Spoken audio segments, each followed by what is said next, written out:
پاکستان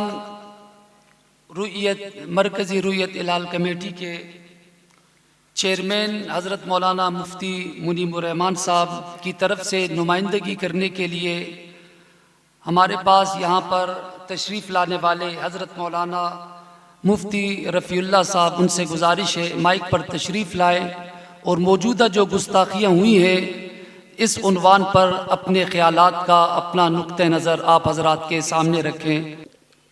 نحمدہ ونصلی ونسلم علی رسولہ الکریم، اما بعد فاعوذ باللہ من الشیطان الرجیم، بسم اللہ الرحمن الرحیم۔ انتہائی واجب الاحترام علماء کرام، ائمہ مساجد،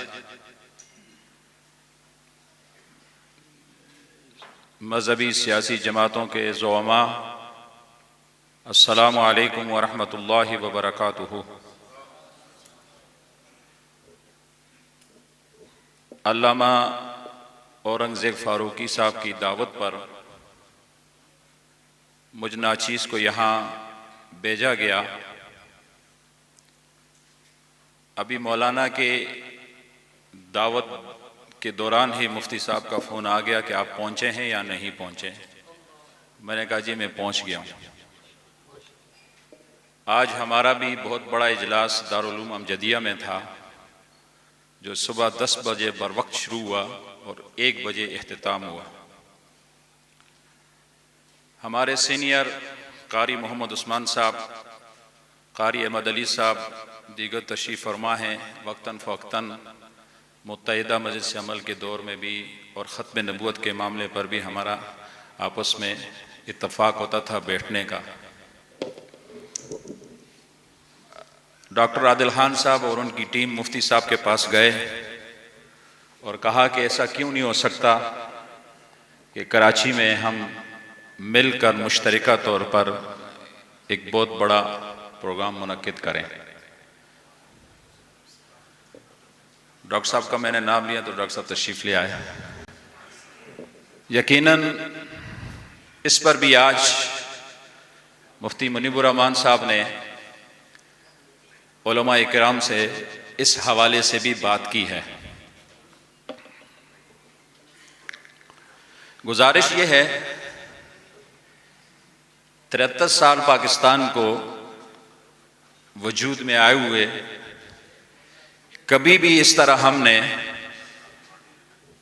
براہ راست صحابہ کرام رضوان اللہ علیہم اجمعین کی شان میں توہین اور ایسے کلمات جس کو ٹی وی نشر کرے کبھی نہیں سنے، اور ہمارے بزرگ بھی کہتے ہیں کہ ہماری زندگی میں بھی کبھی اس طرح نہیں ہوا۔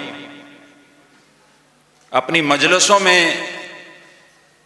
اپنے شام غریبہ میں وہ یہ کرتے تھے، لیکن اس طرح نہیں کرتے تھے کہ جس طرح انہوں نے گزشتہ دنوں میں وہ کر رہے ہیں۔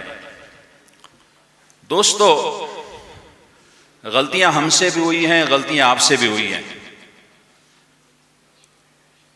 ہمیں آپ کا دشمن بنایا، آپ کو ہمارا دشمن، اور اس بات کو ہم اپنی نجی محفلوں میں ڈسکس کرتے ہیں کہ ہمارے جلسے میں ہم دیوبند پر حملے کرتے تھے اور دیوبند کے جلسے میں بریلویوں پر حملے کیے جاتے تھے، اور دوسری طرف جو اہل تشیع ہے وہ ہمیں کہتے تھے کہ ہمارا اور آپ کا معاملہ بالکل قریب قریب ہے، اور وہ اندر گھستے گئے اور کئی اہل سادات کو انہوں نے رافضی بنا دیا ہے۔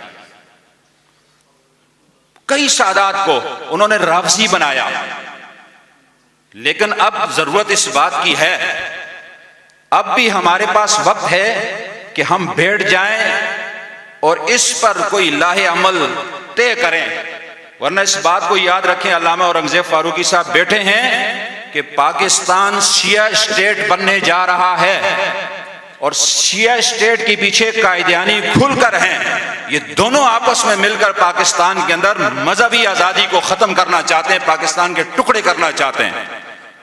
اور یہ بات ہمیں پرسوں بزنس کمیٹی تاجر حضرات نے بھی بتائی کہ ان کی جو باہر ملکوں میں میٹ کے ہیں کہ پاکستان کی معیشت کو کمزور کیا جائے، پاکستان ٹوٹ جائے۔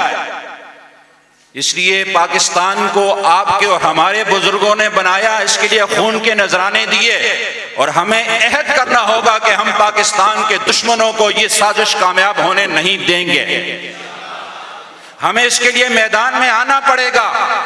قاری احمد علی صاحب ہر اجلاس میں یہ بات کہتے ہیں کہ ملی یکجہتی کونسل کا 17 نکاتی ایجنڈا موجود ہے۔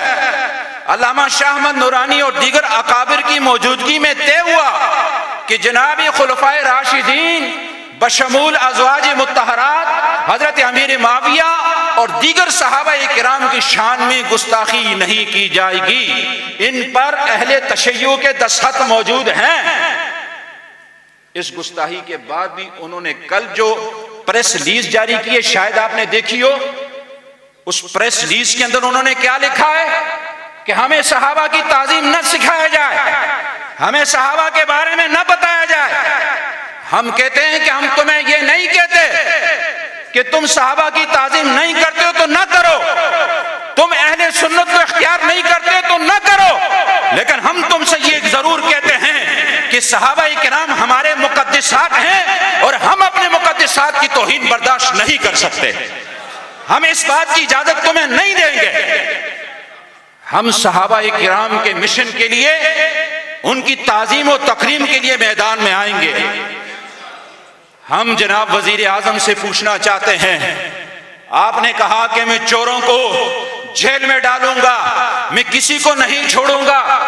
ہم آپ سے پوچھنا چاہتے ہیں، کیا جن لوگوں نے صحابہ کرام کی شان میں توہین کی، آپ بار بار کہتے ہیں میں ایکشن لوں گا، ایک نقوی ہے اپنے آپ کو پتہ نہیں کیا کہتا ہے، علامہ اورنگزیب فاروقی صاحب کا کلپ سن رہا تھا کہ نام تو شہنشاہ ہے، شکل کچھ اور بتا رہی ہے۔ اس نے دھمکی دی کہ فوراً FIR واپس کی جائے، ہوم سیکرٹری کو جو ہے تبدیل کیا جائے، اور اس کی بات کو مانتے وزیر اعلیٰ نے فوراً یہ کام کیا اور معافی مانگی۔ ہم پوچھنا چاہتے ہیں، پاکستان کے اندر اکثریت اہل سنت کی ہے، اور جو اقلیت والے ہیں ان کی بات کو آپ فوراً قبول کرتے ہیں اور اکثریت کو نظر انداز کرتے ہیں۔ اس لیے میرے دوستو، اب آپ کو بھی سوچنا ہوگا اور مجھے بھی سوچنا ہوگا، ہمیں اپنی اختلافات کو پس پٹ ڈالنا ہوگا، اور ہمیں صحابہ کرام اہل بیت اطہار کی عظمت کے لیے میدان میں نکلنا ہوگا۔ اہل سنت و جماعت نے پوری کراچی کے اندر احتجاج کا اعلان کر دیا ہے، اور مفتی اعظم پاکستان مفتی منیب الرحمان صاحب نے اعلان کیا ہے کہ ہم اس کے بعد ایک مشترکہ APC بلائیں گے، اس میں تمام مکاتب فکر کو ہم دعوت دیں گے اور اس کے لیے ایک لاہ عمل طے کریں گے۔ آج بھی ضرورت اس بات کی ہے کہ سنی میدان میں آئیں اور صحابہ کرام کی تعظیم، صحابہ کرام کی جو توہین ہوئی ہے، اہل بیت اطہار کے نام پر جو وہ توہین کرتے ہیں، میدان عمل میں نکلیں اور صحابہ کی عظمت کا دفاع کریں۔ یہ قرض ہمارے اوپر لازم ہے، اور اس کے لیے ہم سب کو اکٹھا ہو کر میدان میں اترنا ہوگا۔ اللہ تعالی ہم سب کا حامی و ناصر ہو۔